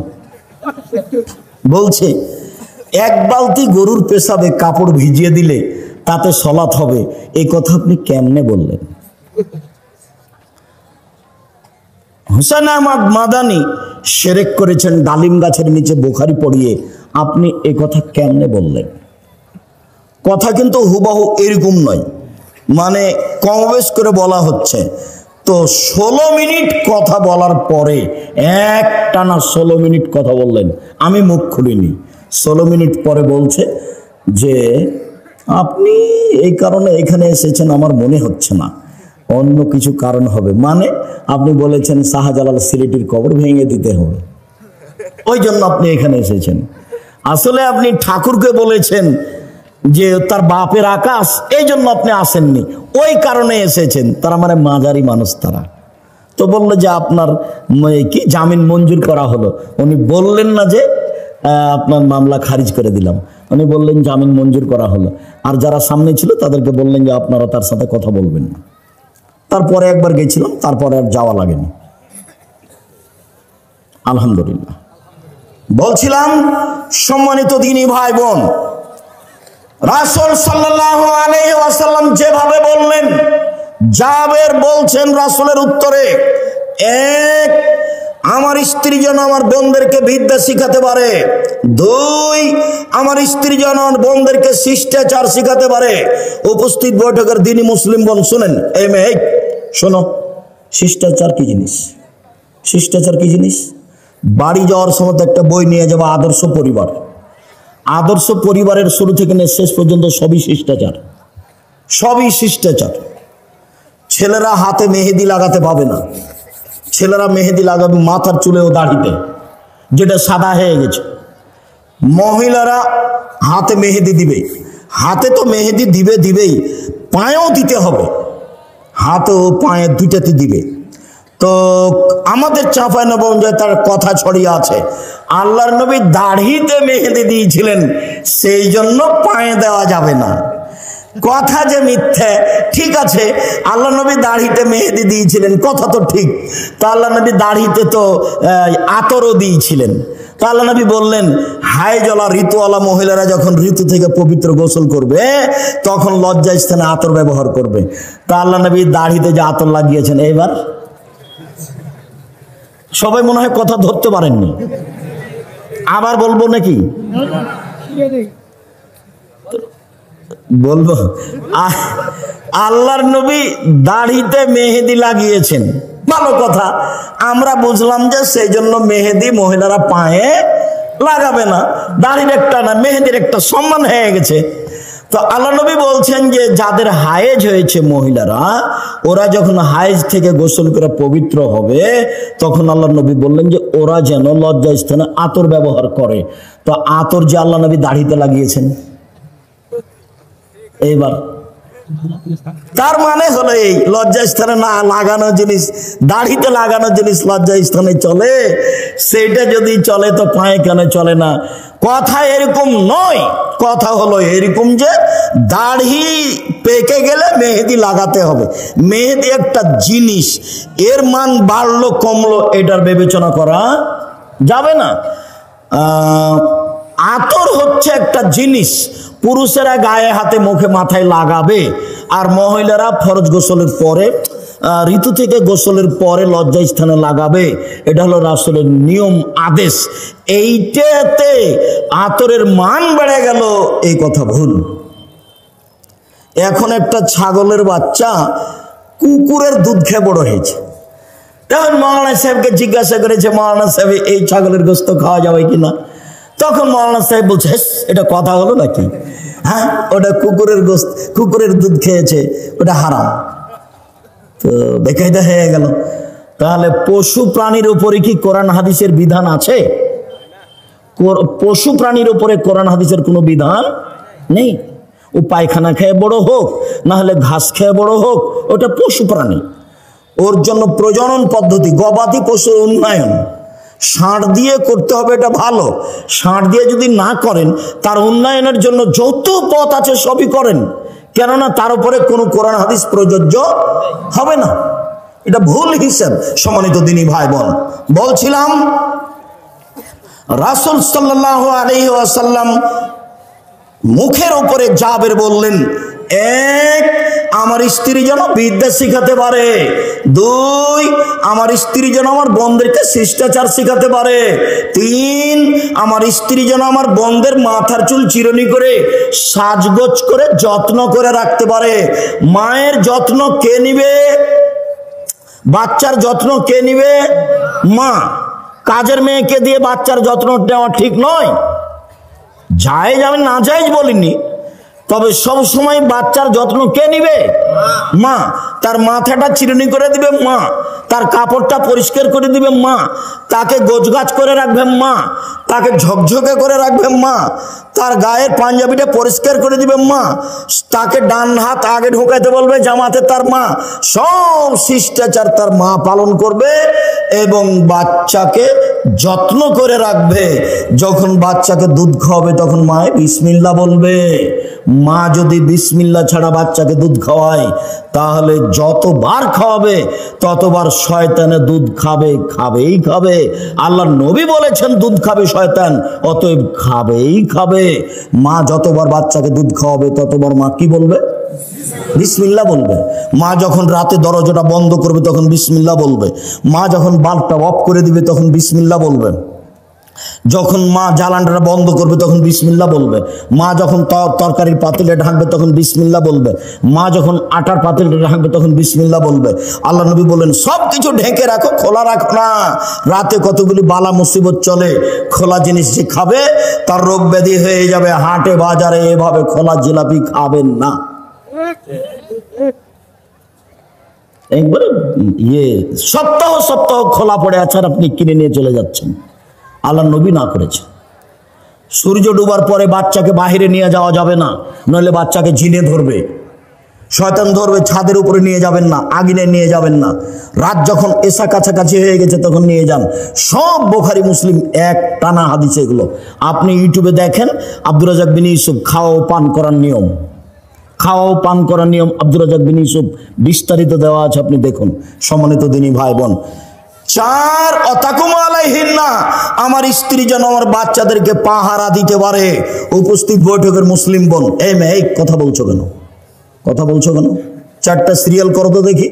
তুমি মা, তুমি আদর্শ মা, তুমি বুদ্ধিমতী মা, তুমি মা, আপনি মা, আপনি বুদ্ধিমতী মা, আপনি হস্তিনী নন, আপনি ভালো মা। এক, বাচ্চাকে বিদ্যা শিখাতে হবে। দুই, বাচ্চাকে শিষ্টাচার শিখাতে হবে। তিন, বাচ্চাকে যত্ন করে রাখতে হবে। চার, বাচ্চাকে পাহারা দিতে হবে। এবার বলেন আপনি যে মেয়েটা মাথায় কাপড় না দিয়ে দেয়নি তার মা কি পাহারাদার? তার মা পাহারাদার নয়। আপনার নিজের জিম্মেদারি আর একজনের উপরে চাপিয়ে দিয়ে সফল হওয়া যাবে না। এইবার আপনার সাথে আর একটু থাকে উপস্থিত বৈঠকের মুসলিম বোন, এই ছেলে তোমার আমি কাছে আসছি, তুমি নিরাশা হবে না। কি বলেন তো আব্দুর রাজ্জাক সাহেব, আমার কাছে কি?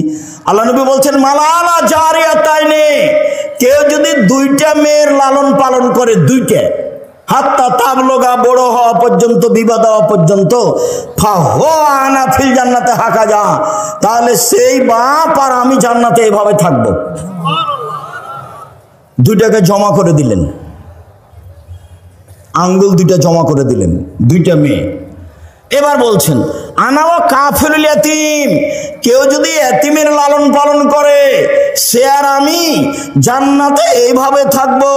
ওয়াসারা বিসাবাব আলস্তা, তর্জনীবে মধ্যম ইশারা করলেন, ফাররাকা বাইনাহু শায়ান, একটু ফাঁকা রাখলেন।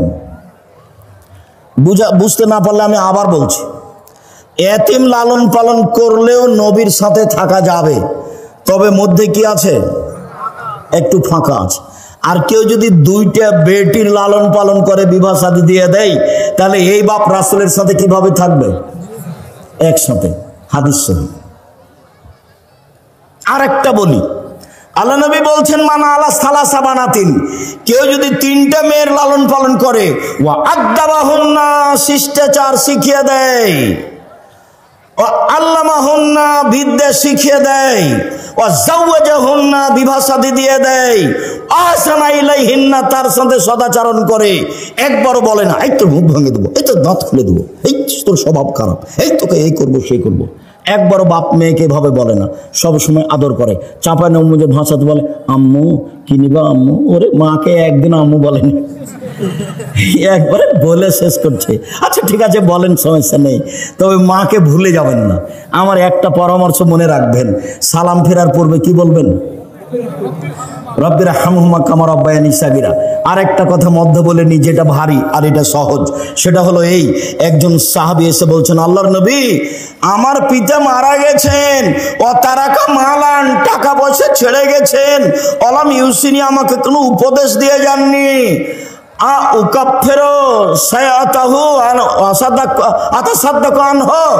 আমি যদি তার নামে দান করি তার পাপ মিটে যাবে কি? কালা নাম। আল্লাহ রাসূল বললেন হ্যাঁ। তিনি বললেন না বড় পাপ, তিনি বললেন না ছোট পাপ, তিনি বললেন তুমি দান করলে তোমার বাপের নামে তোমার বাপের পাপ মিটে যাবে। আল্লাহ নবী আমার মা হঠাৎ মারা গেছেন, লাউ তাকাল্লামাত তাসাদ্দাকাত, আমার মা কথা বলতে পারলে দান করতেন, আমি যদি আমার মায়ের নামে দান করি ওয়ালাহা সওয়াব, তার কি নেকি হবে? আর নাম। আল্লাহ রাসূল বললেন হ্যাঁ। সব বুখারী মুসলিমের হাদিস। তাহলে মরা বাপ মায়ের নামে একটা থাকলো দোয়া আর একটা থাকলো দান। হজ করে বাপের উপকার করতে পারবেন না, রমজানের সিয়াম থেকে বাপের উপকার করতে পারবেন না, কোরআন তেলাওয়াত করে বাপের উপকার করতে পারবেন না, দিন মজুরি করে বাপের উপকার করতে পারবেন, দিন মজুরি করে। এই ছেলেরা আপনারা একবারে চুপচাপ থাকবেন, আমি শেষের দিকে চলে এসেছি, আর কেউ উঠে গিয়ে পরিবেশ নষ্ট করবেন না। মনে হয় এটা একটা কোনো প্রতিষ্ঠানের সহযোগিতায় প্রোগ্রাম, তো আপনাদের কাছে ছেলেরা যাবে, 10 টাকা হোক, 20 টাকা হোক, 5 টাকা হোক, 50 টাকা হোক, ফিরিয়ে দিবেন না। আল্লাহ নবী বলেছেন যে যতটুকু দিবে তার ততটুকু পূর্ণ হয়ে যাবে, যতটুকু দিবে না তার ততটুকু ক্ষতি হয়ে যাবে। এই ছেলে গেলে উঠবো না, আমি কাছাকাছি চলে এসেছি, আমার এই কথাকে তুমি মূল্যায়ন করো। উপস্থিত বৈঠকের মুসলিম বোন, আপনাকে এখানে আমি জরুরিভাবে বলছি যে আপনি 4টা কাজ করেন, আপনার জান্নাতের সব দরজা খোলা আছে। এই ছেলে, এই কথাটা শেষ হয়নি। 3টে মেয়ে যদি লালন পালন করো, এই ছেলে তোমার 2টা মেয়ে হয়েছে, সেজন্য তোমার চাচি বলছে কি করবি কি করবি, যে 2টে মেয়ে হয়েছে কি করবি, ডিপিএস খুলবি। তার একটা মেয়ে হয়েছে, তো দাদিতে বলছে বউ তালাক দিয়ে দে, এই বউ ভালো নয়। আচ্ছা দাদি এই কথা বললো, তো বউ কি করলো? দাদি তো বুঝলো না বউ কি করেছে, দোষ হলো তো তোমার দোষ। এখন আল্লাহর নবী কি বলছেন তোমার ব্যাপারে শোনো। তোমার মা তো বললো এই, দাদি বললো এই, আল্লাহ নবী বলছেন কেউ যদি 3টে মেয়ের লালন পালন করে তাহলে বিচারের মাঠে মেয়ে 3টে হবে অন্তরাল। এইদিকে দেখো, ওইদিকে আছে জাহান্নাম, ওইদিকে আছে জাহান্নাম, আর এদিকে থাকবে তার বাপ, আর মধ্যে থাকবে 3টে মেয়ে। যতক্ষণ পর্যন্ত বাপের জান্নাত ঘোষণা না হবে ততক্ষণ পর্যন্ত এই 3টে মেয়ে এখান থেকে সরবে না। বলছে কুন্নাল্লাহু সিতরান মিনান নারে, মেয়ে 3টি বাপের জন্য জাহান্নাম থেকে অন্তরাল হয়ে যাবে।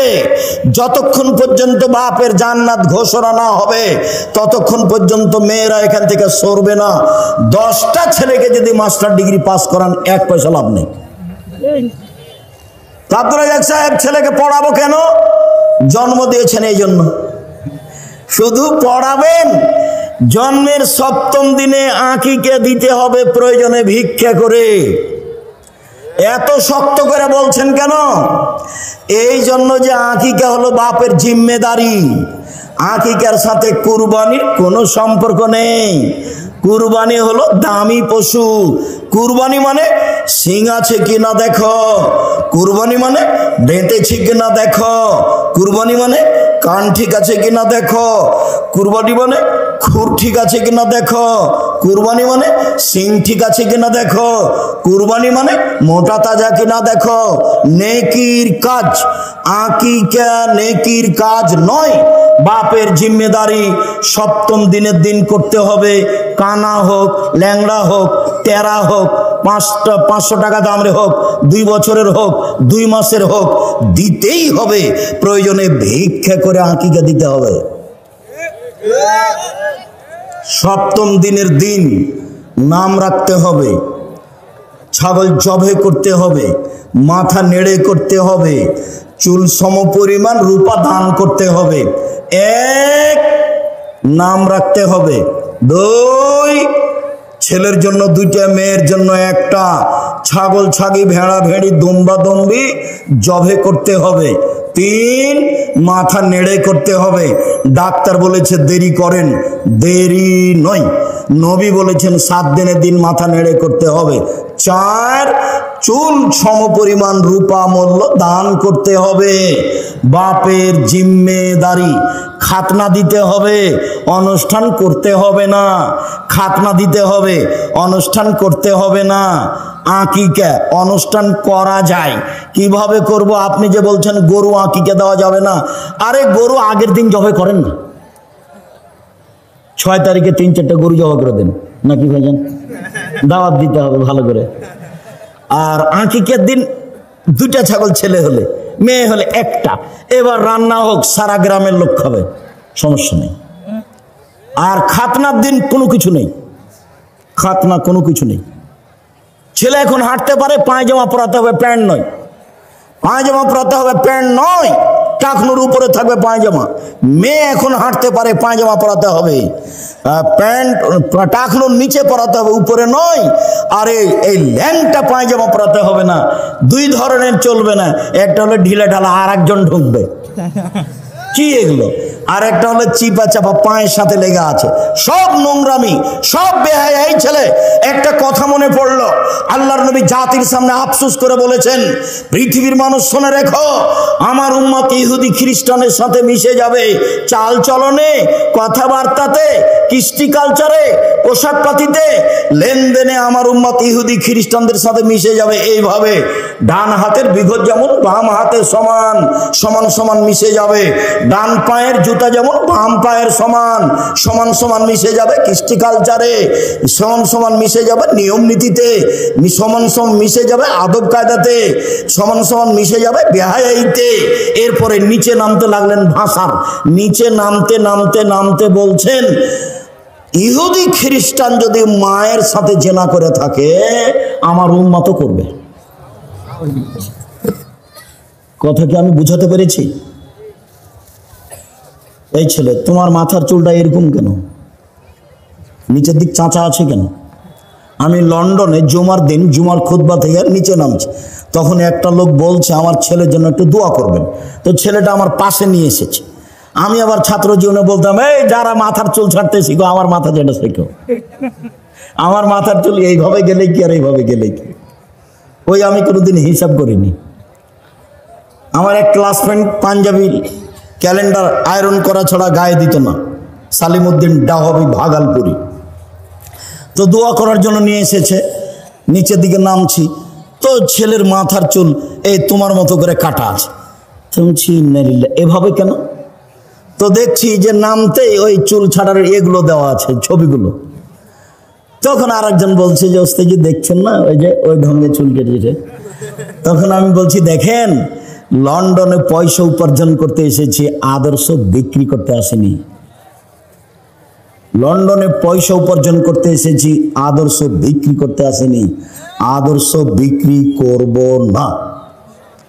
প্যান্ট টাকনোর উপরেই পরব, মাথার চুল সব সমান হবে, সামনে পিছনে উপরে।